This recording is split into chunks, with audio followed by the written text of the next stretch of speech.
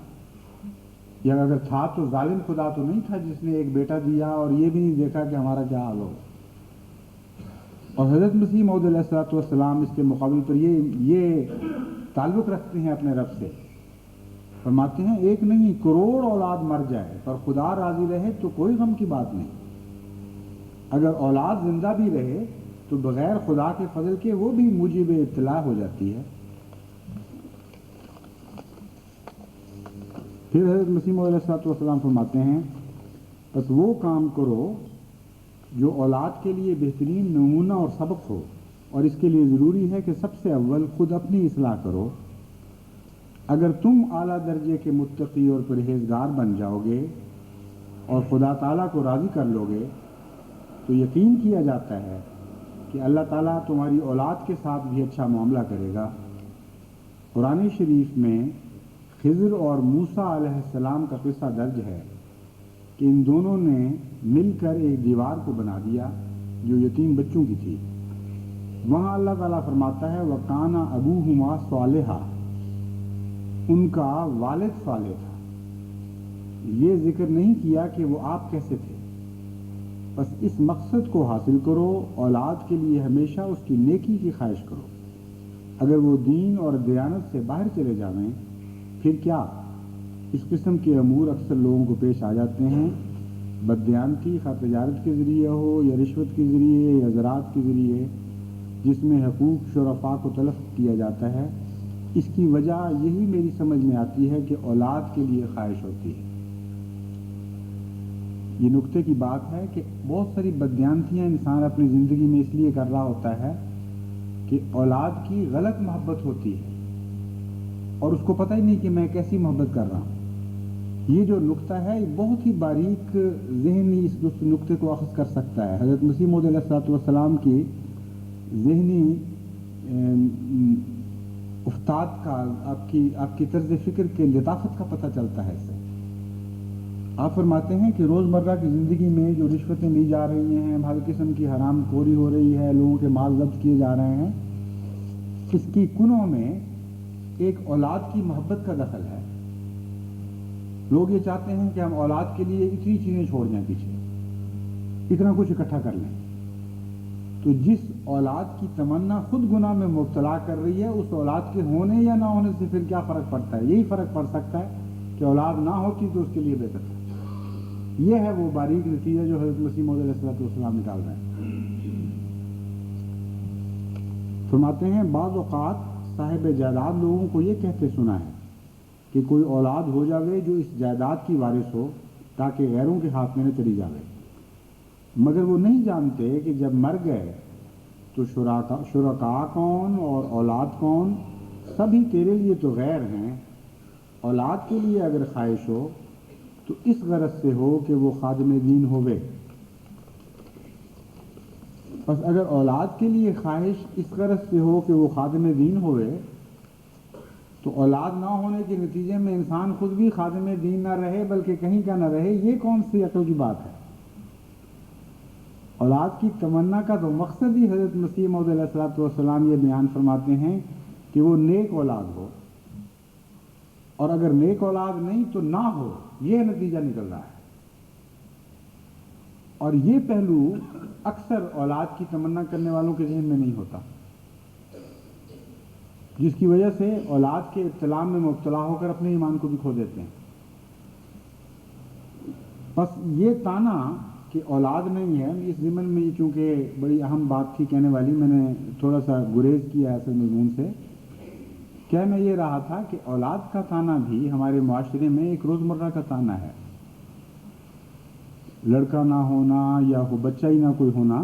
یہ انسان کے بس کی بات نہیں ہے، اس لیے ایسے تانوں سے بھی گریز کرنا چاہیے، اور بے وجہ ایسے لوگوں کی زندگیاں کیوں برباد کرتے ہیں جن کے بس میں کوئی چیز ہی نہیں ہے۔ کیونکہ اب دیر ہو رہی ہے، جتنا میرا خیال تھا کہ گھنٹے سے کم خطبہ ہونا چاہیے اس سے تھوڑا سا تجاوز ہی کر گیا اب، اس لیے انشاءاللہ باقی مضمون آئندہ خطبے میں بیان کروں گا۔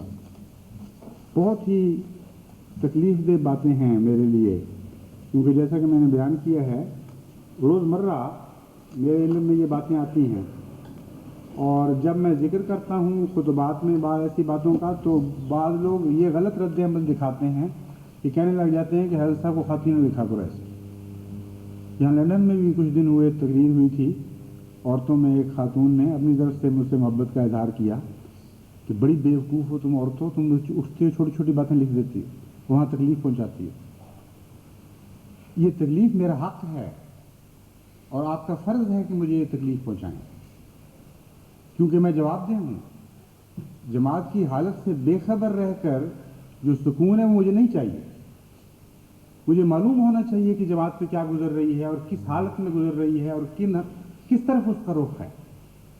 اس لیے ہرگز اس بات سے نہ رکیں، چاہے کوئی آپ کو کیسی نصیحت کرے، کہ ان باتوں کو مجھ سے چھپانے لگ جائیں۔ مجھے پتہ نہیں چلے گا تو میں کیسے اصلاح کی کوشش کروں گا، مجھے پتہ نہیں چلے گا تو میں ان فرائض کو کیسے ادا کرنے کی کوشش کروں گا جو خدا تعالیٰ نے میرے ذمہ ڈالے۔ اس لیے بے تکلف ہو کر یہ تکلیف پہنچائیں، بے تکلف ہو کے کیا آپ کے لیے لازم ہے، فرض ہے آپ کے اوپر۔ جو بھی ایسی باتیں معاشرے میں ملتی ہیں جو قرآن اور سنت کے خلاف ہیں، جو ہمارے معاشرے کو تکلیف دکھ پہنچا رہی ہیں، وہ ساری باتیں، وہ سارے دکھ میرے دل میں منتقل کیا کریں۔ جتنا زیادہ یہ دکھ پہنچے گا اتنا ہی زیادہ مجھے دعا کی طرف بھی توجہ پیدا ہوگی، اتنا ہی زیادہ مجھے اصلاح کی طرف بھی توجہ پیدا ہوگی۔ اس لیے وہ مصرع میرے ذہن میں، وہ بات جب ان کی سنی تو وہ مصرع میرے ذہن میں آ گیا کہ تو مشق ناز کر، خون دو عالم میری گردن پر، بالکل پرواہ نہ کرو اس بات کی کہ مجھے کیا ہوتا ہے، کیونکہ مجھے کچھ ہوگا تو جماعت کو فائدہ پہنچے گا، میں ہی تسکین میں بیٹھا رہوں گا تو تمہاری بیماری کا کیا بنے گا۔ یہ تو ایسی بات ہے جیسے اسپرین میں دے دے کر بعض دردوں کو دبا دیا جاتا ہے اور بیماری اپنی جگہ پلٹتی رہتی ہے۔ تو ایسے سکون کی نہ آپ کو ضرورت ہے نہ مجھے ضرورت ہے۔ بس دعا کریں کہ اللہ تعالیٰ زیادہ سے زیادہ ہمیں اصلاح معاشرہ کی توفیق بخشے،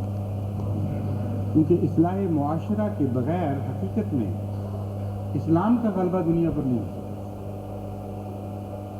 بہت سی وجوہات ہیں اس کی تفصیل میں سوچ نہیں جا سکتا، وقت پہلے زیادہ ہو چکا ہے، لیکن میں یہ آپ کو بتانا چاہتا ہوں، اگر آپ کو یہ محبت ہے کہ اسلام دنیا میں غالب ہے، اگر دلی تمنا ہے، اگر آپ اس آرزو میں جیتے ہیں کہ کسی طرح ساری دنیا پر دین محمد مصطفیٰ صلی اللہ علیہ وسلم غالب آ جائے، تو یاد رکھیں اور اس بات کو کبھی نہ بلائیں کہ اصلاح معاشرہ کے بغیر یہ بات نہیں ہوگی۔ آپ کو لازماً معاشرے کی اصلاح کرنی پڑے گی، تب آپ حقدار بنیں گے کہ ساری دنیا کو اسلام کا پیغام دیں۔